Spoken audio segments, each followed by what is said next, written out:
The afternoon my fiancée scattered my belongings across the driveway and told the entire neighborhood I had nothing was the same afternoon 3 black Escalades turned onto our street and quietly suggested otherwise. The light was low and gold, pressing down on the cracked pavement like something that had decided to witness what was happening below it. Before we continue, if you believe respect should never depend on someone's bank account, hit the like button right now. And if you enjoy stories where quiet power speaks louder than noise, make sure you subscribe, because what's about to happen will completely change the way you see this driveway. Trust me, you don't want to miss what happens next. My things were everywhere. A black duffel bag, split along the seam, lay open on the concrete, shirts spread across it like something wounded. A cardboard box had toppled near the front step, scattering folders and documents across the ground. A framed photograph from the night she said yes rested face up near the curb, catching light that had no idea what it was illuminating. Simone stood on the porch above all of it, arms crossed, jaw set, the kind of posture that belongs to someone who has already decided how this ends. The neighborhood had already started paying attention. The man 3 houses down found a reason to check his mailbox for the 3rd time in an hour. A woman across the street appeared at her window, coffee cup frozen halfway to her lips, forgotten. A teenager on a bicycle slowed to a roll without quite stopping.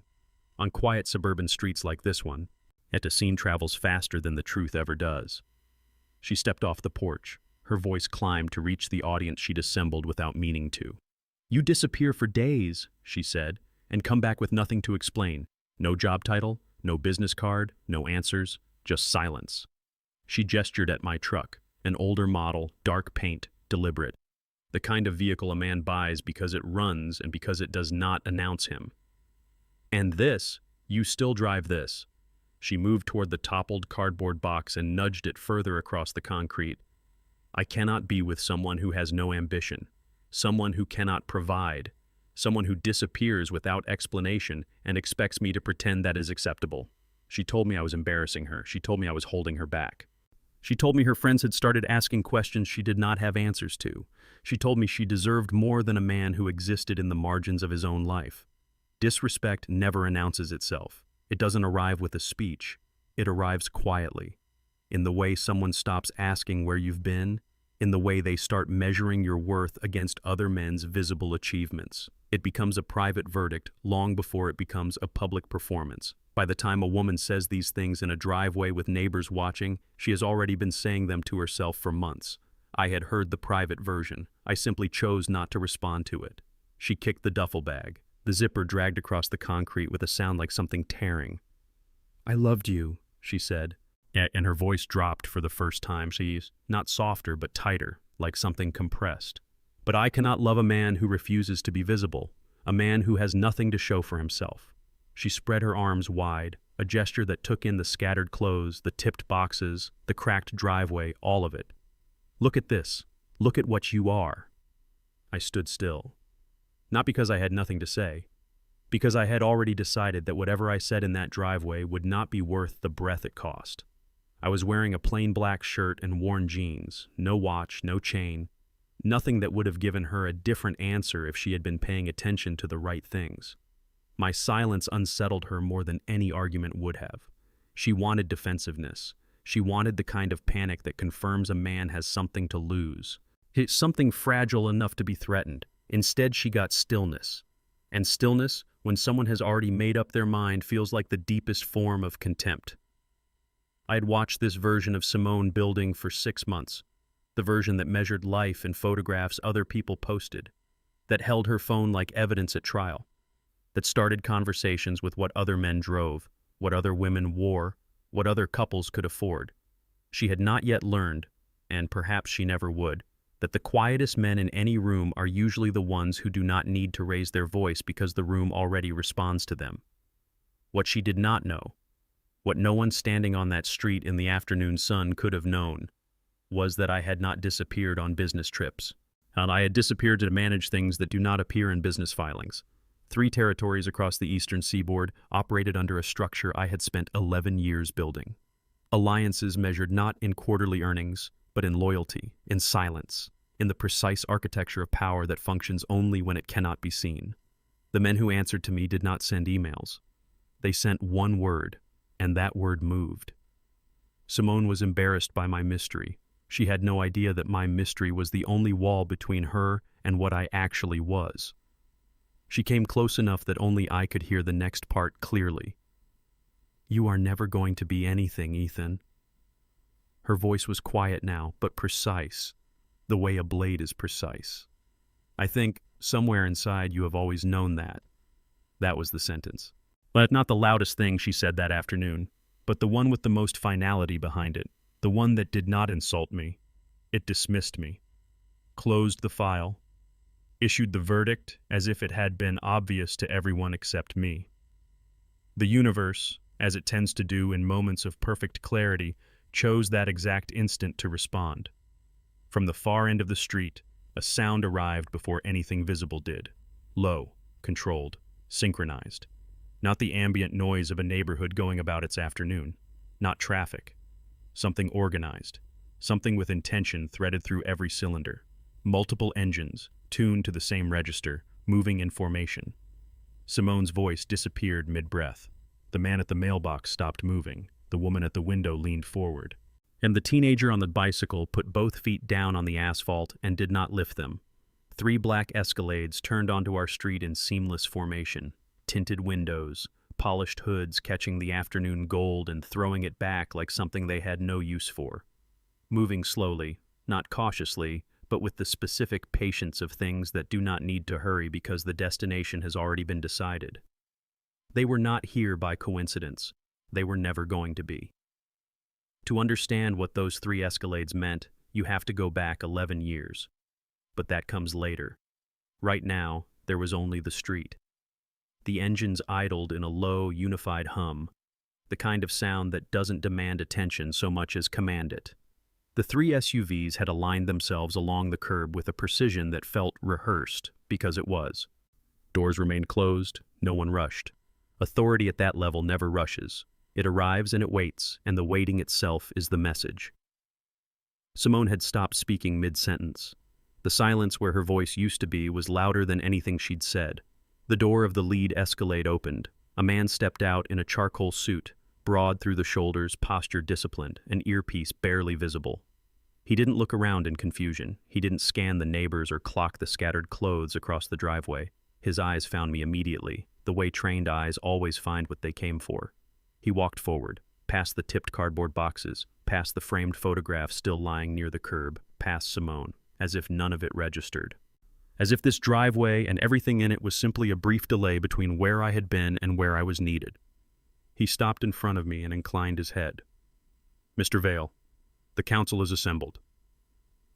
The words landed in the quiet of the street like stones dropped into still water. Behind him, the door of the second SUV opened, then the third. Men and women in dark suits stepped onto the pavement with the same measured calm. One moved to the duffel bag and lifted it carefully, dusted the concrete off the seam before carrying it. Another gathered the scattered folders. A third retrieved the photograph from near the curb and slid it into a protective sleeve. They handled everything as if it was worth handling. The neighbors had stopped pretending. Every curtain was open. Every phone was raised. The man who had been at his mailbox stood perfectly still in his yard, watching. Simone took a step backward. Her eyes moved from the suits to the SUVs to me, and in that movement I could see the moment her certainty began to dissolve. She opened her mouth, then closed it. Her earlier confidence had not left loudly.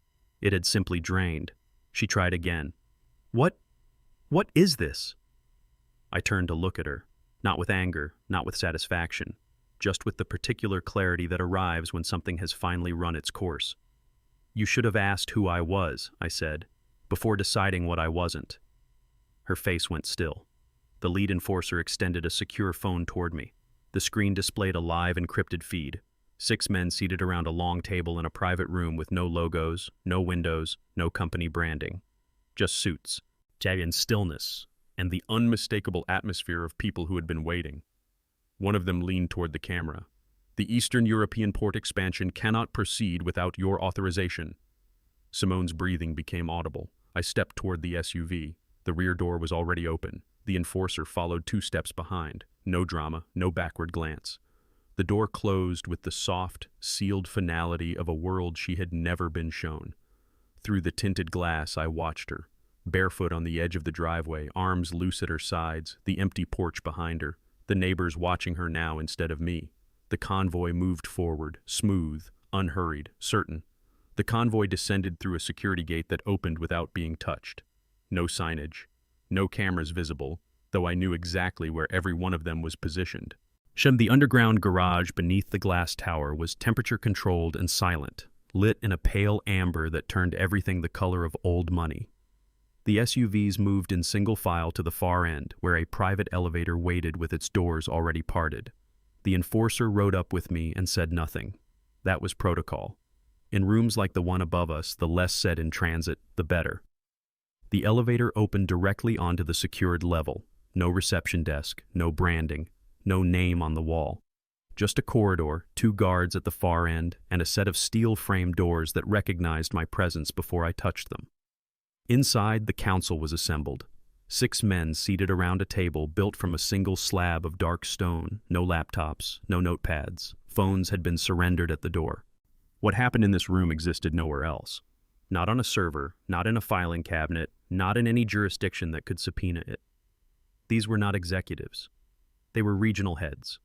Each one controlled a corridor, ports, transit routes, logistics infrastructure that moved goods across borders in ways that never appeared on a manifest. The clean businesses above ground were real, profitable, and legitimate. They were also the surface of something far deeper, a structure built over 2 decades to look exactly like what it wasn't. 40 billion in diversified holdings, and not one press release to show for it. I took my seat at the head of the table. The room settled. Marcus, the eldest of them, opened without ceremony. Yeah, he ran the Northern European corridor and had survived 3 leadership transitions by being the most cautious man in every room he entered. The risk exposure on the Eastern expansion concerns me, he said. 3 new port authorities, 2 governments we've never negotiated with. The variables aren't controlled. Across the table, Reyes leaned forward. He managed the Atlantic routes and had built his corridor through the kind of aggressive acquisition that left competitors wondering what had happened to them. The variables are exactly why we move now, he said. In 6 months, those port contracts go to tender. We lose the window, we lose the corridor for a decade. The room divided quietly along the lines it always divided, caution on one side, momentum on the other. And both were right in the way that only opposing forces can be simultaneously right. I let them finish. Then I set both forearms on the table, not to command the room, but to settle it. There is a difference, and the men in this room understood it. Marcus, I looked at him directly. The risk is managed through the Adriatic holding. We use the clean infrastructure as the entry point. Governments see legitimate investment. They don't look further. He considered this, nodded once. Reyes, the timeline moves in 2 phases. We don't absorb the competitor. We make them dependent, then we absorb them. Slower, cleaner. Reyes sat back, a half smile, the concession of a man who had gotten most of what he wanted. The vote was called. 6 hands, 6 confirmations. I gave 1 word. Proceed. Somewhere above us, a city continued its evening without knowing that the shape of its port schedules, its supply chains, its cargo corridors, had just changed. Markets would register it by morning. Governments would feel it within the week. The council rose. The room said nothing further. It didn't need to. She came that night. I had expected it. Not because I knew Simone to be predictable, but because people who have just watched their certainty collapse tend to move toward the source of the collapse. It is instinct, the need to understand what just happened before the story settles into something permanent. The front desk called up at 9:47. Security had already run her through the standard process by the time I gave clearance, bag checked, phone held at the door. A 2-minute wait in the lobby that she would have found humiliating 3 hours ago and now endured without complaint. She stepped out of the private elevator and into the penthouse, and she stopped. Not because of the scale of the space, though it was considerable. She stopped because of the quiet. There was no music, no staff moving through rooms, no performance of wealth arranged for her arrival. Just a city spread across floor-to-ceiling glass, and a man seated at a table with a glass of water, waiting. She looked smaller here. Not because the room diminished her, because she had arrived without the audience that had been holding her up all afternoon. She sat across from me without being invited to, and without being turned away. For a long moment, neither of us spoke. "I compared you," she said finally. Her voice was steady, now but barely. "To men who posted things, who announced things. I let other people's visibility become the measure of what you were supposed to be." She looked at the table. "I was embarrassed, not of you, of not being able to explain you. My friends would ask what you did, and I didn't have an answer that fit in a sentence, and I let that embarrassment become something else, something worse." I listened. I did not fill the silence when she paused because the silence was doing necessary work. "I wanted the kind of life people could see," she said. "I wanted the proof before I'd earned the trust, and I made you pay for that." When she finished, I set down the glass. "If your respect depends on my bank account," I said, "it was never respect." Her jaw tightened, not in anger, in recognition. "Why didn't you tell me?" she asked. "Any of it. Even a fraction." I considered the question not because I didn't know the answer, but because the answer deserved to be said carefully. "I wanted to be loved before I was revealed," I said. "I needed to know that what you felt for me existed without what I own, that it was about the man, not the machinery around him." Her eyes filled. She didn't look away. "We can rebuild this," she said. "I know what I did. I know how I treated you. But I know us, Ethan. I know what we were before all of this." I looked at her for a long moment, long enough that she understood what was coming before I said it. "Trust does not survive public humiliation," I said. "Not the kind we had. What you did in that driveway, with the neighbors, with their phones, with your voice carrying down the street. You didn't just end an argument. Yet you ended something that cannot be rebuilt from the same materials." She closed her eyes. "The engagement is over, Simone." The city held itself still behind the glass. She didn't argue. She didn't beg. She simply nodded, once, like someone accepting a verdict they had written themselves. The news broke on a Thursday, not loudly. There was no press conference, no announcement, no prepared statement. A financial wire service reported the Eastern European port acquisition as a done deal. 3 corridors, 2 governments, a competitor absorbed so cleanly that industry analysts spent 2 days arguing about whether it had actually happened. By Friday morning, the corporate holding that fronted the transaction was being described as one of the most quietly aggressive logistics consolidations in a decade. By Saturday, just our old neighborhood had connected enough dots to fill a wall. I know because the enforcer mentioned it without being asked. Neighbors had been searching, talking, calling local journalists who had nothing to print because there was nothing to find. A man named Ethan Vale lived in a modest house on a suburban street and drove an old truck. Everything else existed in structures designed to resist exactly that kind of looking. Simone's family saw the coverage on a Sunday evening news segment, a brief segment, a corporate name, an analyst speaking carefully about the scale of the acquisition. Her father recognized the holding company name from documents he'd once seen in passing at the house and had never thought to question. He requested a meeting through a mutual contact by Monday morning. I agreed, not because I have always believed that the people adjacent to a decision deserve to understand the weight of it. He came alone. Her mother had wanted to come. He had apparently persuaded her otherwise, which told me something useful about him.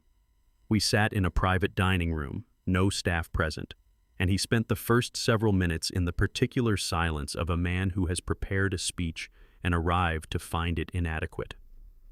"We didn't know," he said finally. "What you were, what you'd built. None of us understood. I'm aware of that. Simone was wrong," he said. "What she did, in front of those people, with that kind of language, that's not how she was raised. I want you to know that." I looked at him steadily. "The driveway isn't the issue," I said. "The driveway was only the place where the issue finally became visible. Yet the mindset that led her there, the need for public proof, for measurable status, for a man whose value could be explained in a sentence, that was built long before that afternoon. I don't say that to diminish her. I say it because it's the thing that would need to change, and a change like that takes longer than an apology." He absorbed this without deflecting. We shook hands when we parted. No warmth, but no hostility. The handshake of 2 men who understood each other clearly for the first time. The legal structure of the separation was handled inside a week. Her attorney was competent. Mine was quietly superior. There was no contested property, no public filing that would attract attention, no settlement figure that would appear in any searchable record. She kept the condo, the car, and the version of the story she chose to tell her friends. I kept the lesson. She signed the final documents on a gray Tuesday morning in an office that neither of us had ever visited before and would never visit again. Her hand was steady. She did not look up when she finished. The notary collected the pages. Outside, the council was entering its third week of flawless operational execution under the new expansion framework. 3 corridors, 6 regional heads, 1 clear directive. The empire did not pause for personal matters. It never had. They moved the week the separation was filed. Not because they knew about the separation. That information existed nowhere public. But because transition, even a controlled one, produces a frequency that experienced people learned to detect. The Eastern expansion had been clean, decisive, and fast. To the outside world, that signaled strength. To the Vero Syndicate, it signaled a man briefly occupied elsewhere. They were not wrong about the timing. They were wrong about what they were looking at. The intelligence came through a secondary channel on a Wednesday, a contact embedded inside Vero's logistics arm who passed information the way careful people always do, slowly, in pieces, never enough to be traced. 3 separate reports cross-referenced over 48 hours. Vero was moving to intercept a Baltic shipping contract that sat between our northern corridor and the new eastern acquisition. If they secured it, they wouldn't own anything significant, but they would create a gap, a pressure point. Enough leverage to open a conversation we had not invited. I read the reports in the penthouse, alone, and set them down without urgency. The second thing the intelligence suggested was more interesting than the first. One of the 6 regional heads had received a social introduction to a Vero-affiliated attorney 3 weeks prior. The meeting had been logged as routine. It was not routine.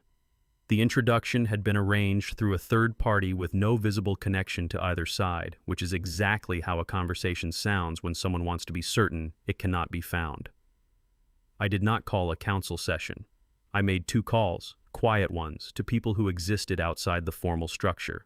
Individuals whose value was precisely that they had no official role and therefore left no official record. By Thursday evening, the Baltic contract had been secured through a dormant subsidiary that Vero's analysts had no reason to know was connected to our holdings. The contract was filed under a name that would take months to trace, if anyone thought to look. On Friday, I met with the regional head in question, not in the council chamber, in a coffee room, unremarkable, just the 2 of us. I did not confront him directly. I simply described, in broad terms, the Baltic situation and how it had been resolved. I watched his face as I spoke. What I saw there told me what I needed to know. He had not delivered anything yet. He had only listened, testing the weight of a door before deciding whether to open it. Men like that are not yet traitors. They are men standing at a threshold, calculating. The correct response is not punishment. It is removal of the incentive. By the following week, his corridor had been quietly restructured, his operational authority narrowed, his access to forward intelligence reduced. He remained on the council because removing him visibly creates questions. But the door he had been standing at no longer led anywhere. Vero's move collapsed on its own 14 days later. Without the Baltic contract, their pressure point did not exist. Without the pressure point, the conversation they had been building toward had no foundation. 2 of their primary investors, sensing the stall, began a quiet withdrawal that accelerated faster than Vero could manage. Within a month, their eastern operation had contracted by a third. No confrontation, no spectacle, no warning delivered across a table with raised voices, just a door, closed before it was opened. Power, exercised correctly, leaves no evidence of itself, only outcomes. 3 years is enough time for a city to forget a driveway. It is not enough time for the people who stood in it. The empire had doubled, not through aggression, but through the kind of disciplined expansion that looks, from the outside, like inevitability. The eastern corridors had stabilized and begun generating returns that exceeded the original projections by a margin that required a revision of the projections themselves. Clean energy infrastructure had been quietly folded into the logistics holdings, not as a philanthropic gesture, but as a structural decision. Ports that run on automated, self-sustaining systems are ports that no longer depend on human variables. The automation alone had reduced operational exposure by a third. The philanthropic foundation had been the enforcer's idea. Shallow, and it was a good one.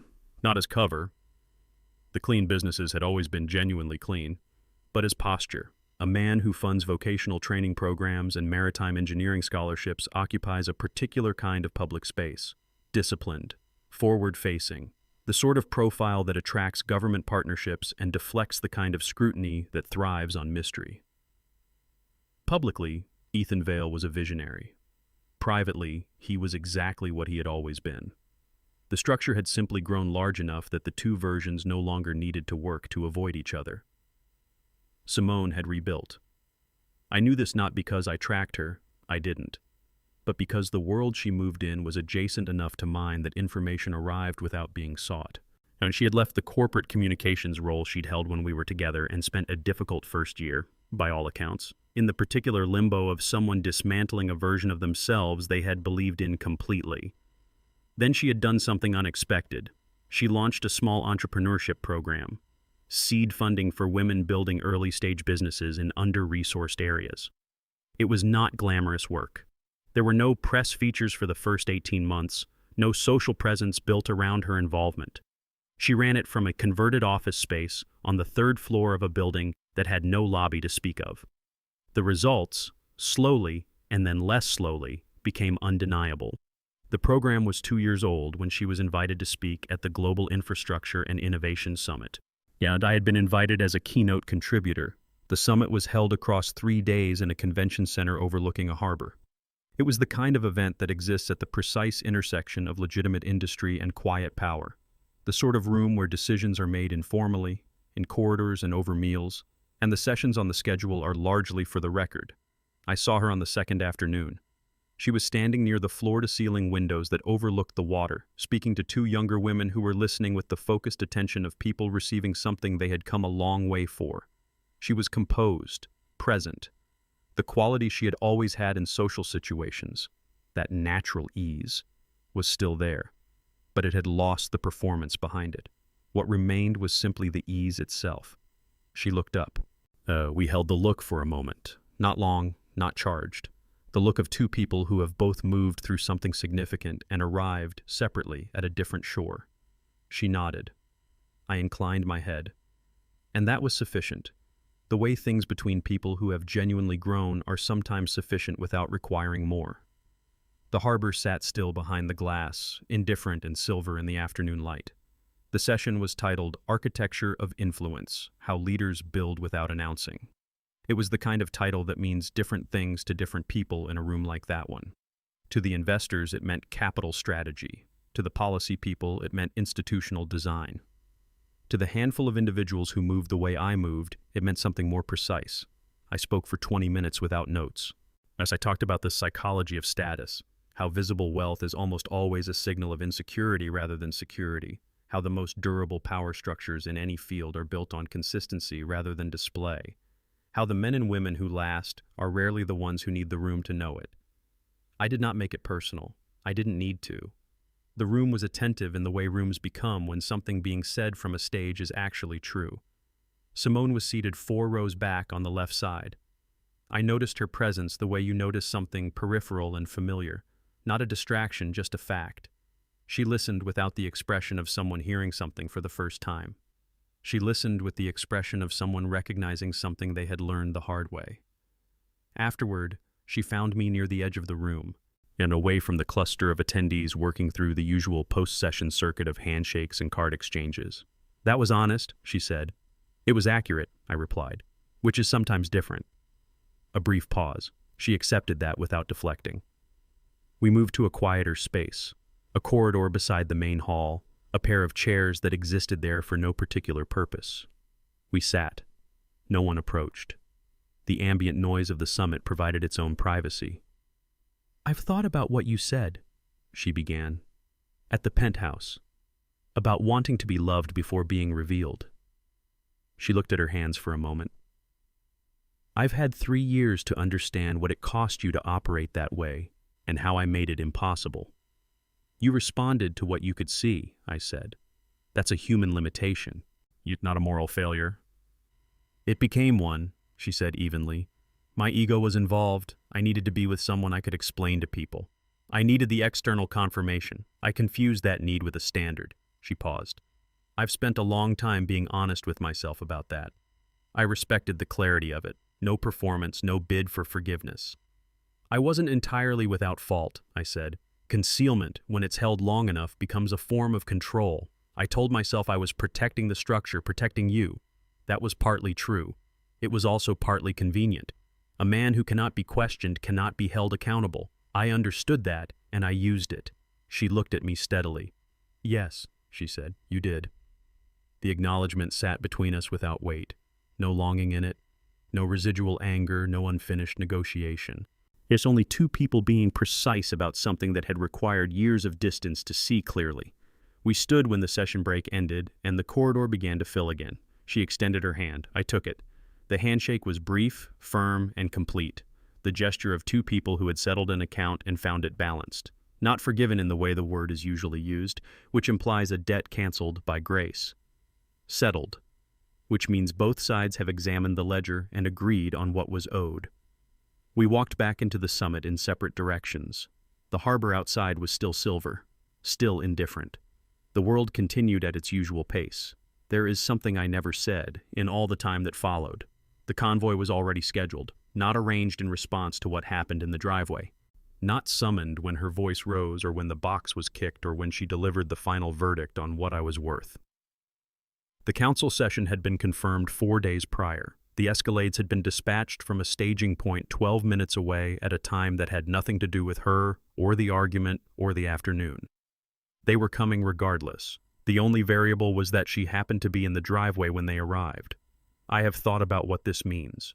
In the version of the story she told herself, and perhaps still tells in quieter moments, the universe intervened. Power appeared at the precise instant she challenged it, like a response, like correction. It is a satisfying shape for a story. It makes her the antagonist of a cosmic lesson, the woman who pushed too far and was shown the consequence in real time. But that is not what happened. What happened was ordinary. A meeting was scheduled, a man was collected, the rest was coincidence wearing the costume of symbolism. The real moment had nothing to do with the Escalades. It happened earlier, when her voice dropped and she said what she said about what I would always be, and her face, in that instant, carried the quiet relief of someone finally releasing a verdict they had held for months. There was no cruelty in it, not really. Only the expression of someone who had already decided long before that afternoon that the evidence did not support the case. She had measured, found wanting, and was now simply reading the conclusion aloud. That is the thing worth understanding. Character is not revealed by how people treat power when they recognize it. Yes, it is revealed by how they treat it when they don't. Anyone will extend dignity to someone they believe can affect their life. The question that actually matters is simpler and more demanding than that. What do you do with a man you think has nothing? I drove back through the old neighborhood once, some months after the summit. Not for any particular reason. The way you sometimes return to a place not because it holds something you need, but because you want to confirm that it no longer does. The driveway looked the same. The crack running from the step to the curb, the same. The porch where she had stood with her arms folded, unchanged. It was simply a driveway. Concrete and afternoon light. I sat there for a moment and felt nothing dramatic, only the quiet that belongs to things that are finished. I drove away. Yet the day she threw my suitcase into the driveway was not the day I lost her. She had not been lost that afternoon. She had been revealed. Not as a villain, not as a cautionary figure arranged by the story for my benefit, but as a person whose values, honestly examined, were simply not the values I needed to build a life beside. Status over substance, visibility over depth, the external confirmation over the private truth.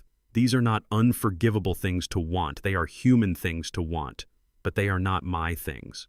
And so the quiet man in worn jeans standing beside a cracked suburban driveway while his belongings lay in the afternoon sun was never making a decision about his worth. He was making a decision about hers. That is a different kind of power entirely, the kind that requires no convoy.